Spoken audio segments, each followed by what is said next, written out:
Querida aluna, querido aluno, tudo bem? Voltei para a gente continuar a matéria de equilíbrio químico. Hoje, especificamente, a gente vai falar de equilíbrio de ácidos e bases. E aí a gente vai preparar todo o campo, toda a área para a gente poder falar de pH e pOH. Então me acompanha aí. Aula de hoje, equilíbrio iônico.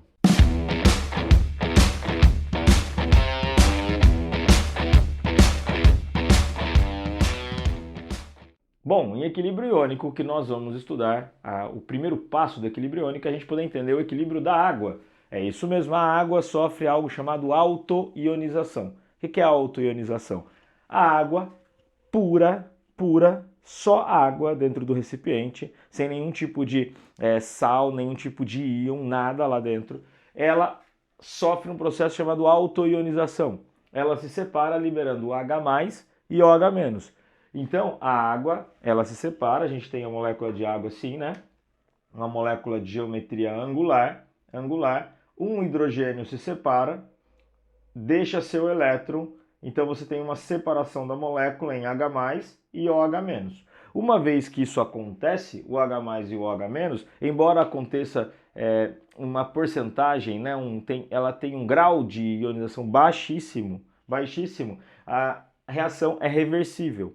Reversível, ela vai no sentido da formação dos produtos, depois volta no sentido da formação dos reagentes. Então, a reação reversível sempre tende ao equilíbrio. E por sempre tender ao equilíbrio, essa autoionização da água, a gente pode escrever uma fórmula, a expressão do equilíbrio para a água, que é produtos, né, no caso aqui os produtos sobre o reagente. Então, ó, H+ e OH- são os produtos, está aqui. Lembra que eles são elevados à primeira nesse caso aqui, porque eu tenho o número do balanceamento 1 e 1. Então aqui elevado à primeira. E a água é o reagente. No entanto, vai uma dica aí para você, que a água, ela não tem a concentração, né? Ela não tem mol por litro de nada, ela está pura. Então, normalmente, quando existe água em uma reação em equilíbrio, essa água vai ser cortada daqui. A gente não tem a concentração da água. A água está 1 mol por litro nela mesma, né? Ela é um líquido puro. Então aqui, ó, a água é um líquido puro. E quando é um líquido puro, não tem concentração. Então eu corto essa substância. E aí a gente chama de KW, que é o K da água, né? O W da água em inglês, né? Water. Então eu tenho o K da água. O KW acaba ficando então H+ e OH-. E aí eu tenho um dado experimental para você. A 25 graus e 1 atm, a concentração de H+ de OH- é igual a 10 a menos 7. Isso permite, então, que a gente coloque um valor aqui, ó, 10 a menos 7 vezes 10 a menos 7. Esse é o K da água. Esse aqui é o K da água. Sempre H+ e OH-. E aí é interessante, porque 10 a menos 7 vezes 10 a menos 7 é igual a 10 a menos 14. Então o K da água, o KW, sempre é 10 a menos 14. Por quê? Porque eles são inversamente proporcionais. Se você aumentar a concentração de H+, diminui a de OH-. Se aumentar a de OH-, diminui a de H+, porque um neutraliza o outro. Eles se compensam, né? Então o K da água, o KW, sempre é 10 a menos 14. Grande parte dos exercícios que vão usar em alguma fórmula o KW, ele dá, né? KW igual a 10 a menos 14. Mas é importantíssimo que você saiba que ele vem daqui. Ele vem da água, da autoionização da água, a 25 graus em 1 atm. Ok? Então 10 a menos 7 para H+, 10 a menos 7 para OH-. Quando você multiplica, você tem um KW de 10 a menos 14. E aí eu tenho que dizer para você o seguinte, a gente está falando da água pura. Então sempre é isso, 10 a menos 7 para cada um. No entanto, se você tiver uma solução mais ácida ou com alguma substância lá dentro, então a água já não é mais pura. Você tem alguma substância dentro da água. Se essa concentração do H+ for maior do que a do OH-, tá? Você já tem uma solução ácida. Então, ó, o ácido ele é indicado pela concentração de H+. A base é indicada pela concentração de OH-. A solução será ácida ou básica de acordo com o equilíbrio da concentração de H+ e de OH-. Então, se eles forem iguais, a gente diz que a concentração de H+ é igual a de OH-, a gente vai falar isso de acidez e basicidade. Então, a gente tem uma neutralidade. Se a gente vai falar que a concentração do H+ é maior, então a solução é ácida. Se for o contrário, a do OH- é maior, a solução é básica.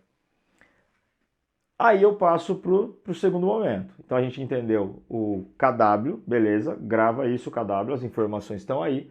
E tem também agora a solução ácida e a solução básica. Então vamos lá, acompanha comigo.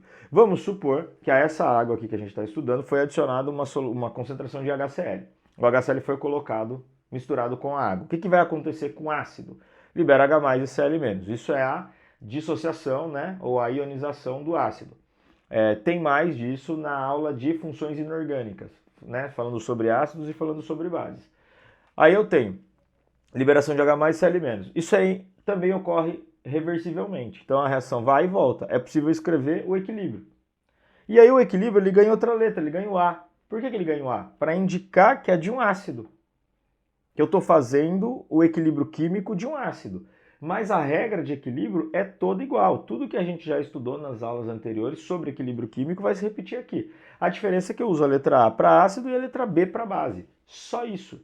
Mas continua sendo produtos sobre reagentes. Elevados também, cada um ao número do balanceamento. Aqui é 1 para 1, então todos os expoentes recebem aqui o número 1, porque os coeficientes são todos o número 1. A mesma coisa acontece para a base. Então eu identifiquei que é uma base, eu posso escrever na forma de KB, que é produto sobre reagente. Então a mesma coisa, ó, tanto faz ser ácido ou base do conceito geral de equilíbrio. No entanto, a gente usa a letra K, o A e o B, para diferenciar para ácido e para base. Presta atenção, uma coisa importante aqui. Ka e Kb acabam virando um indicador de força. Por quê? Porque o ácido que é forte, ele vai liberar muito H+. Muito H+. A gente chama de alfa, que é um grau de ionização, é o quanto ele libera de H+. Se tiver um alfa muito alto, acima de 50%, né, do que foi adicionado, liberar, o que vai acontecer? Uma relação aqui, ó, que você terá muito H+ aqui. E se você tiver muito H+, o que vai acontecer com o seu Ka? O seu Ka vai ser alto, porque o Ka é diretamente proporcional à concentração de H+. Então, o Ka acaba sendo um indicativo de força. Se o Ka for alto, é porque o ácido é forte. Se o Ka for baixo, é porque o ácido é fraco. Anota aí, ó, importante, ó. Ka, um valor alto, sempre comparativo, tá? O exercício sempre vai estar comparando. Então, alto Ka quer dizer que o ácido é forte. Baixo Ka quer dizer que o ácido é fraco, tá? Então, ácido forte, baixo Ka, ácido fraco. Agora, isso normalmente é comparativo. Ele vai te dar 2, 3 ácidos e você observa o valor do Ka. Aquele que tiver o maior Ka é forte, aquele que tiver o menor Ka é fraco. A mesma coisa para a base, tá? A mesma coisa. O Kb, ele é diretamente proporcional à concentração de OH. Se a concentração de OH for alta, o Kb também vai dar um valor mais alto. E quando que a concentração de OH é alta? Quando a base é forte. Então a mesma ideia, ó. Num processo comparativo, se o Kb der um valor alto, é porque a base é forte. Se o Kb der um valor baixo, é porque a base é fraca. De novo, comparativo. Dificilmente ele vai dar um valor lá, um valor de Kb, né? Normalmente aí a gente pode falar que acima de 10 a menos 6, né, ele já começa a ser um valor forte. Abaixo disso, 10 a menos 7, menos 8, menos 9, menos 10, menos 11, aí ele normalmente é uma base fraca. Mas está aqui, ó, a identidade do Ka e do Kb. Produto sobre reagente, equilíbrio de ácido, equilíbrio de base, já indicando que vai ter mais H+, e aqui já indicando que vai ter mais OH-. Ok? Tudo bem até aqui? Anotações feitas? Então vou dar licença para você tirar um print, não é isso? Ó, anotado? Então vamos lá. Por enquanto, essa parte de ácido e base é só. Agora a gente vai fazer o quê? A gente vai fazer uma ionização, tanto de um ácido, tanto da base, para a gente aprender uma lei aí, chamada lei de Oswald, lei da diluição, para deixar prático o cálculo de Ka e o cálculo de Kb, já que esses dois são muito importantes para a gente, ok? Bom, espero que você tenha acompanhado a aula. Fique por aí, teremos mais. Bons estudos e até a próxima!